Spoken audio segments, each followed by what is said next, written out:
Welcome back to The Real Story. Earth provides enough to satisfy every man's need, but not every man's greed. This quote from Mahatma Gandhi really sets the theme for today's next story, which brings us to Florida. That's where Governor Ron DeSantis has dropped a billion-dollar bombshell on insurance giants, officially announcing that Progressive will refund nearly $1 billion to auto policyholders all across the Sunshine State. And it's all thanks to his hard-hitting reforms that have finally tamed a frenzy of frivolous lawsuits. Delivered on Wednesday in the city of Sarasota, this massive payout, which is long overdue, averages about $300 per driver, directly hitting mailboxes as Progressive cops up excess profits that were raked in long before DeSantis' 2022 laws officially took effect. Now, you might remember those reforms. They capped outrageous attorney fees and slammed the brakes on frivolous lawsuits that had the state's insurance market in total chaos, driving up premiums by double digits annually. But now claims are down. The markets are finally stabilizing, and Progressive's not just refunding, it's filing for significant rate cuts, with other carriers poised to follow suit too. And it's not just pocket change. This is a lot bigger than that. It's deeper than that. It's a direct hit on the trial lawyer lobby that's bled Florida families dry for years. Governor DeSantis even called it out himself, saying these changes are saving drivers $1.2 billion a year in premiums alone, proving, as a matter of fact, that conservative leadership delivers real relief where liberal policies pile on the pain. So Florida is leading the nation once again, because when you drain the swamp of ambulance chasers, everybody wins. Well, except for maybe the lawyers. Now, here with reaction is Eric Eggers, Vice President of the Government Accountability Institute and co-host of the Drilldown podcast with Peter Schweizer. Eric, thank you for being here. Hey, you forgot one of my other credentials on this story, Riley. I'm a Floridian, and I live in Tallahassee, Florida, in fact, where Governor DeSantis also lives. So I've seen firsthand the incredibly positive effect DeSantis's principled leadership on a conservative level day after day has mattered. He won, by the way, last time he ran for re-election of governor by a record 20 points. So wow. DeSantis continues to win, and this latest reform that's benefiting consumers is just another example of it. So let's talk about those benefits. Just how big of a deal is this for the people of Florida?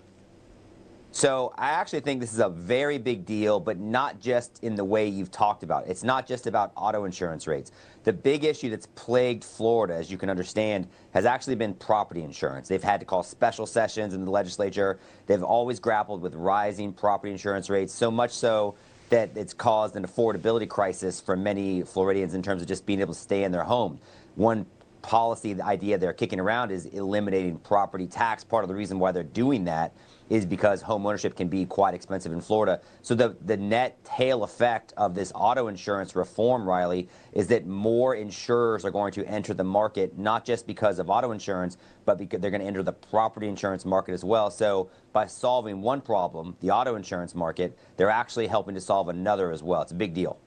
It makes me wonder, though, like, what was the catalyst for this? Because clearly there's a huge problem with the insurance market.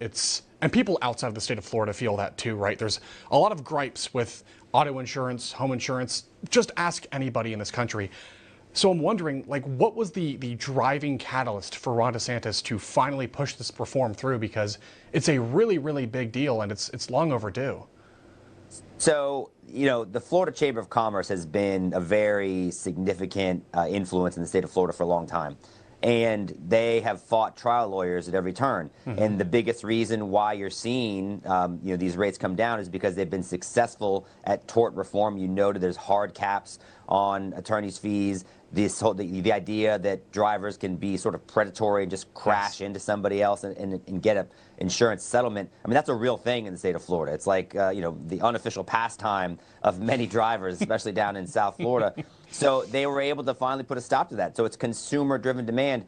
Here's the interesting wrinkle on it, though, Riley. There's actually a regulatory piece of this. Really? The reason why Progressive came to the table and offered up these rebates is because we do have an Office of Insurance Regulation. And so insurance is a regulated industry in the state. And so the regulators took a look at it and said, wait a minute, guys, you're charging way too much. And I think that the property insurance being so high has caused a level of scrutiny on the insurance companies overall. And then eventually they found something. They said, look, this is not in line with the market. It's anti-consumer. You led this segment with a Gandhi quote, Riley, which of course you did. But let me give you one other comparison. Mamdani. I mean, what Mamdani, his success in New York is because he's promising to make New York City more affordable for its residents. Now, I don't think his solutions are going to work. No. But ironically, that's exactly what DeSantis is doing. He's just using a solution grounded in principle to do it. Well, and I'm glad you brought that up because it highlights everything that's problematic with Mamdani. These radical leftists, they come in, identify real solutions, cost of insurance, cost of food, fuel, clothing, housing, healthcare, education, just everything's too expensive. And it's almost like this country's leaders are playing this game of, let's just see what happens when nobody can afford to live. It's a horribly painful game to play, and it doesn't end well. But Eric, your point is very valid because someone like Mamdani comes into the picture and says, here's the solution. Socialism or communism or this extremely corrupt government, which is not even functional right now, will run your grocery stores. But it's actually capitalism and the free market that drives progress and innovation, and DeSantis is showing the whole country that. And I do wonder, to your point, if this might give the people of New York some pause before this huge election, because he's showing that conservative policies are the solution. Not communism, not socialism, not radical leftism, but free market economics is the solution to the problems we're facing. Well, and let's remember, there's a reason why Ron DeSantis ran for president. It's because he does believe in his ability to solve problems and govern effectively as a conservative. He's dealt with all the natural disasters that Florida has encountered. His presidential campaign did not do as well as I think many anticipated, but his policies are working, and Floridians love him, and this is another example. And so I think you're asking the kind of what's driving it. It's not completely divorced from political ambition, if we're being totally honest. Mm-hmm. Ron DeSantis absolutely wants to have a political future. The best way to ensure a political future is to dominate the political president, and that's what he's doing through policies to deliver win after win for Floridians. So lower insurance rates, whether it's automotive, I think eventually you will see lower property insurance. And if he can figure out a way to substantially reduce property taxes, which they have something called FAFO, which you can figure out what that acronym stands for. There's a legitimate definition for it as well. But they're going through all the local tax rolls, and they're finding waste and abuse at the municipal level, and they're using that as a rationale. I think they're going to try to constrict the property tax revenue at the local level as a way to continue to deliver value and savings for Floridians, and that's going to be another thing that makes him incredibly popular with not just the base, but many, many residents. Okay, so final question then, Eric. About his political career to date and his aspirations, I know that we're going to have a big conversation about who takes the mantle in 2028. I think J.D. Vance is a very strong candidate and a very good option. But even beyond 2028, I do wonder about Governor DeSantis. So, first of all, is he still very, very popular in Florida? And number two, do you think he really could be a future American president? Yeah, it wouldn't shock me if he ended up in Donald Trump's cabinet at some point, either as Secretary of War or as Attorney General. He put into place Lieutenant Governor Jay Collins, who's a Green Beret war hero, an incredible story. So he's got someone in line to take over for him as governor if he does get elevated. But absolutely, Ron DeSantis, his wife Casey, is also an incredibly influential force in his life. She's a leader in her own right. She's done some really cool policy stuff in the state of Florida. Ron DeSantis has a future, whether if it's not as president, it could be in the Senate. But his policies have proven that he's been an incredibly effective leader. He might lack some of the soft skills, which I think he's kind of beta testing some more personality, vulnerability on Twitter and stuff. He's weighing in on classic rock and sports and things like that. But no, he's the real deal. Jeb Bush was an incredibly popular governor because of his policies. And then you saw with Charlie Crist and Rick Scott, people that kind of had the position but didn't govern as much. Ron DeSantis governs, and he governs incredibly well, and the result is in the policies and their popularity. Very interesting.